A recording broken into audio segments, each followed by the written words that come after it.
नागरिक का फर्ज। एक बार की बात है, चीन के महान दार्शनिक कन्फ्यूशियस अपने चेलों के साथ एक पहाड़ी से गुजर रहे थे।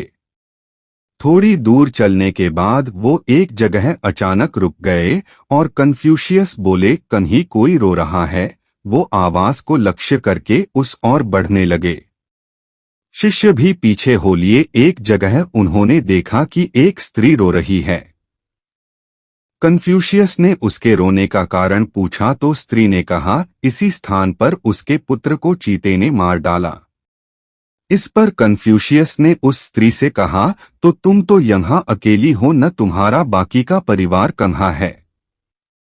इस पर स्त्री ने जवाब दिया, हमारा पूरा परिवार इसी पहाड़ी पर रहता था, लेकिन अभी थोड़े दिन पहले ही मेरे पति और ससुर को भी इसी चीते ने मार दिया था। अब मेरा पुत्र और मैं यहाँ रहते थे और आज चीते ने मेरे पुत्र को भी मार दिया।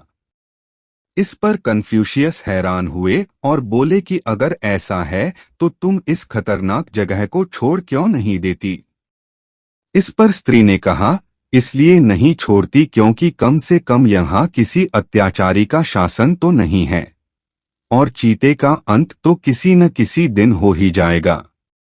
इस पर कन्फ्यूशियस ने अपने शिष्यों से कहा, निश्चित ही यह स्त्री करुणा और सहानुभूति की पात्र है, लेकिन फिर भी एक महत्वपूर्ण सत्य से इसने हमें अवगत करवाया है कि एक बुरे शासक के राज्य में रहने से अच्छा है किसी जंगल या पहाड़ी पर ही रह लिया जाए।